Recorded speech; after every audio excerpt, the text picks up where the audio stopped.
je te rejoins à nouveau pour te parler d'un livre. Aujourd'hui, on va parler d'un livre de Boris Cyrulnik. Le livre s'appelle Psychothérapie de Dieu. Boris Cyrulnik, c'est un neuropsychiatre. Allez, je te parle de ce livre tout de suite, c'est parti. Alors, de quoi il nous parle ce livre? Eh bien, il va nous parler, comme son nom l'indique, Psychothérapie de Dieu. Il va nous parler des rapports entre l'homme et Dieu, entre l'homme et ses divinités, puisqu'il y a plusieurs religions. Et il va nous parler un petit peu au niveau neurologique, au niveau de la neuroimagerie, avec les outils de la neuroimagerie, avec les outils également de la neurophysiologie. Il va nous expliquer un petit peu comment se traduit la foi dans le corps. Et puis voilà comment ça fonctionne, quel est l'apport de l'humain à sa croyance, quel est l'apport de la croyance à l'être humain et dans les difficultés qu'il croise dans sa vie. Voilà, donc c'est à peu près tous ces sujets-là qu'on va traiter. Je vais rentrer un petit peu plus dans le détail pour t'expliquer, et puis je vais te donner quelques exemples concrets. Alors déjà, dans un premier temps, au début du livre, Boris Cyrulnik va tenter de nous montrer un petit peu ce qui tisse l'attachement de l'homme, enfin de l'enfant.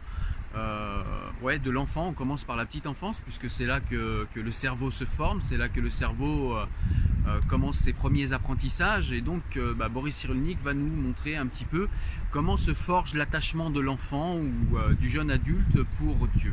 Donc il va nous montrer également dans le chapitre suivant, bien que souvent les gens qui ont vécu des choses difficiles, qui ont vécu plusieurs traumatismes dans leur jeune vie, dans leur vie d'enfant, de jeune adulte, à l'adolescence, eh bien ce sont des gens qui vont avoir assez rapidement et facilement recours à Dieu, pour peu qu'il ait été présent dans l'éducation de l'enfant, ou bien pour peu que les doctrines religieuses soient présentes dans sa vie actuelle, quand il est en cours de souffrance, quand il est tout de suite après des traumatismes ou que ce soit des deuils. Souvent on a recours à Dieu et à la religion aussi quand on est en période de deuil. Et puis il va nous montrer, à l'aide de la neuroimagerie, à l'aide de sa formation de psychiatre, il va nous montrer comment la religion, comment la métaphysique, la croyance en Dieu peut aider un être humain à être résilient et à dépasser un cap difficile de sa vie. Et il va l'expliquer à l'aide, comme je vous l'ai dit, de la psychiatrie, de la neuroimagerie et de la neurophysiologie. Voilà, par exemple, je vous donne un exemple là que j'ai en tête en nous expliquant comment les rituels religieux, les croyances en Dieu peuvent nous faire sécréter de la sérotonine. Donc la sérotonine, c'est un neurotransmetteur qui nous rend heureux, qui nous apaise, qui nous fait du bien. Voilà. Et donc il faut savoir que les croyances, quand elles sont ritualisées, répétées, et qu'on croit vraiment, par définition, puisque c'est des croyances et qu'on croit vraiment en Dieu, eh bien on peut en arriver à modifier la neurochimie du cerveau, et là en l'occurrence à sécréter de la sérotonine en ayant des croyances en Dieu. Et donc ça peut nous permettre de passer des caps. Donc ça, c'est pas écrit dans le livre, mais moi je le sais. Quand on sait que par exemple les antidépresseurs sont des inhibiteurs de recapture de sérotonine, on peut faire le parallèle entre l'antidépresseur et les croyances en Dieu. Voilà, Dieu dans certains cas peut être un antidépresseur. Alors après, est-ce que c'est un antidépresseur vraiment transcendantal et qu'il existe, ou est-ce que c'est simplement une béquille psychique pour passer un moment difficile? Ça, je laisse chacun ses croyances. Et d'ailleurs, c'est pas traité dans le livre, c'est pas réellement le sujet. Ce qui est le sujet du livre, c'est d'expliquer vraiment biologiquement et neurologiquement et également psychologiquement le rapport de l'être humain à Dieu et les influences des croyances sur les humains qui portent ces mêmes croyances. Donc il nous parle également des différents rapports que les enfants, futurs adultes, peuvent développer par rapport à Dieu. Voilà, donc par exemple un enfant qui a vécu dans un environnement sécure, qui a été dans une famille où on lui a présenté toute sa culture, toute la foi qui va avec cette culture, et que Dieu lui a été appris dans l'amour, dans la tolérance, dans un environnement relativement apaisé. Il y a de grandes chances que cette personne ait également un rapport à Dieu qui soit toujours apaisé, qui soit toujours miséricordieux, un rapport assez pacifié à Dieu en fait.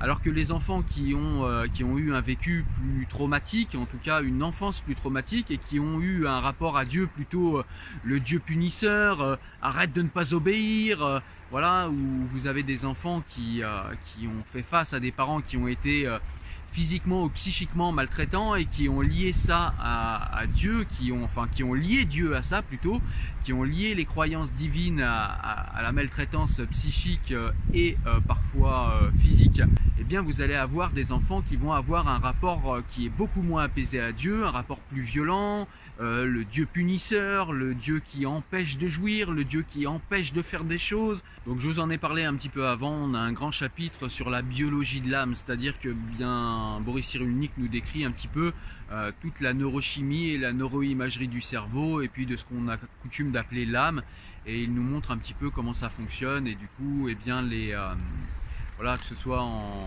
au niveau de la neuroimagerie ou de la neurochimie du cerveau, il nous montre un petit peu les effets de chaque croyance, quels effets précisément ont nos croyances et nos perceptions sur la neurochimie du cerveau, et voilà, et on peut vérifier après cette influence sur la neuroimagerie. Donc voilà, c'est assez intéressant. Par exemple, le fait de croire en Dieu, eh bien quelle partie du cerveau ça va allumer et pourquoi. Voilà, donc c'est vraiment quelque chose, c'est un traçage cartographique, j'ai presque envie de dire, des croyances dans notre cerveau, et c'est super intéressant de découvrir ça avec ce livre. Il nous parle également de plusieurs autres points. Il va nous parler par exemple eh bien, du rapport qu'entretiennent les radicalisés avec leur religion, de ce qui les conduit à la radicalisation, hein. Toujours pareil, on est sur le niveau psychiatrique, sur le niveau psychologique, sur la neurochimie et sur la vérification de ces dires et de ces théories par la neuroimagerie. Donc c'est super intéressant de découvrir, voilà, ce qu'il se passe dans la tête, même au niveau cognitif, hein, quels sont les biais cognitifs qui nous conduisent à nous radicaliser quand on a initié un premier niveau de radicalisation. Et bien tout cela est expliqué de manière extrêmement précise par Boris Cyrulnik et c'est très intéressant. Il va nous parler également du communautarisme qu'engendrent les religions. Alors, au départ, les religions, quand on regarde un petit peu historiquement ce qu'elles ont été, on voit que ça a souvent été un lien social. Le fait d'avoir les mêmes croyances a permis de sociabiliser sur de grandes échelles. Et ça a permis du coup la collaboration à grande échelle des êtres humains assez tôt dans l'histoire des civilisations. Donc on voit que la religion peut être un lien social très intéressant et très important, et même très positif et très utile, mais il montre également les dérives qu'il peut y avoir quand ce lien se mue en communautarisme et que la communauté se replie sur elle-même et se met à rejeter les systèmes de valeurs des autres. Et voilà, donc il nous montre un petit peu au niveau du développement du cerveau de l'enfant que assez tôt, je crois que c'est vers 6 ans de mémoire, l'enfant arrive à se représenter le monde mental d'une autre personne. Puisqu'avant il pense que seul son monde mental existe, et donc il nous explique justement que vers 6 ans, dans le développement de l'enfant, un enfant peut arriver à se représenter le monde mental en fait d'une autre personne. Peut arriver également à se représenter des choses qui ne sont pas là devant lui et qui ne sont pas contextuelles. Voilà, donc pourquoi je vous parle de ça? Eh bien parce que c'est ce que des fois certaines communautés ont du mal à faire, c'est à se représenter que certaines autres personnes ont un monde mental différent et ils pensent que seul leur monde mental existe, et du coup ils rejettent toute altérité à ce monde mental-là. Et la différence qu'il y a entre les personnes, parce qu'il y a des personnes qui ont cette disposition et qui gardent cette disposition un petit peu dogmatique dans tous les dogmes, hein, que ce soit les religions ou des dogmes ou des idéologies qui ne sont pas religieuses. Mais ce qui est plus complexe à gérer, ce qui est plus grave avec les religions, c'est qu'on parle ici de sacralité, de Dieu. Donc quand par exemple une communauté se forme autour de, par exemple, je sais pas, autour de Voltaire, hein, il nous démontre bien ça dans le livre, Boris Cyrulnik, si une communauté de personnes arrive à se retrouver autour des écrits de Voltaire ou plus largement des philosophes des Lumières, eh bien quelqu'un qui va venir critiquer leur système de croyance au niveau des penseurs des Lumières, eh bien les personnes de cette communauté de croyants des Lumières va se sentir un petit peu agressé par quelqu'un qui viendrait mettre en doute leurs croyances, mais ils vont se sentir simplement écorchés. Voilà, ils vont se dire, voilà, cette personne, elle n'est pas d'accord avec nous, voilà, c'est pas terrible, mais voilà, ce sera une simple écorchure. Alors que si on transpose la même écorchure à un système de croyance religieuse, c'est tout de suite plus grave parce que là on touche au sacré. Et c'est ce qui peut parfois déclencher des irritations beaucoup plus grandes chez les dogmatiques religieux que chez des dogmatiques voilà, sur des idéologies non religieuses. Voilà, enfin c'est tout un tas de choses comme ça qui sont expliquées dans le livre et qui sont extrêmement intéressantes. Voilà, donc ce livre au final va traiter vraiment du rapport entre les hommes et leur religion, entre les hommes et leurs croyances, entre les hommes et leur transcendance, entre les hommes et tout ce qui est métaphysique, et c'est vraiment très très intéressant puisque c'est fait avec un universitaire qui vraiment arrive à en plus nous expliquer tout ça avec plusieurs disciplines, hein, comme je vous l'ai dit, donc la psychiatrie, la psychologie évidemment, avec la neuroimagerie et la neurochimie du cerveau. C'est très très très intéressant de comprendre ça, qu'on soit croyant ou pas. C'est pas du tout un livre contre les croyants ou contre les croyances. C'est vraiment plutôt le fait de comprendre ce que les croyances font à notre cerveau, à nous-mêmes, à notre corps, et comprendre en quoi nous on peut agir sur ces mêmes croyances, et en quoi peut-être en comprenant mieux ce que les croyances engendrent en nous, eh bien on peut peut-être parer à des dérives qu'on pourrait avoir si on n'avait pas ces connaissances-là. Voilà, le livre va parler de tout un tas d'autres choses, il y a tout un tas de sujets qui sont développés dans le livre. Voilà, je vous ai parlé juste de quelques chapitres et de quelques sujets pour vous expliquer un petit peu l'angle du livre, mais il y a vraiment, c'est extrêmement riche, il y a tout un tas de choses à découvrir dans ce livre. C'est une vraie boîte à outils intellectuelle pour comprendre les croyances. Voilà, donc écoute, comme tu l'as compris, c'est un livre qui pour moi est majeur, un livre qui est très très intéressant.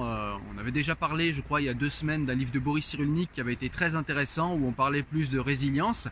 Ce livre parle de complètement autre chose, bien qu'il ait également question de résilience, mais voilà, je vous laisserai découvrir ça dans le livre. En tout cas, là, on est vraiment sur un sujet plus axé sur les croyances et sur les religions, et sur le rapport, comme je vous l'ai dit, des hommes avec leur religion. Voilà, j'ai rien d'autre à ajouter. Allez lire ce livre, ça s'appelle Psychothérapie de Dieu de Boris Cyrulnik, un livre que je te recommande chaudement. Voilà, sur ce, moi j'espère que tu as aimé la vidéo. Je te laisse comme d'habitude me mettre un petit like si tu as aimé, ça me permet de monter dans le moteur de recommandation de YouTube. Je te laisse me mettre un petit commentaire si tu as quelque chose à m'en dire, si tu as déjà lu le livre, ou voilà, si tu as quelque chose à dire sur ma présentation. Je te laisse également retrouver des extraits que j'ai mis nombreux de ce livre sur le site Enfants du siècle. Tu auras le lien en description. Je te dis à très bientôt pour une nouvelle vidéo. Porte-toi bien. Ciao, salut.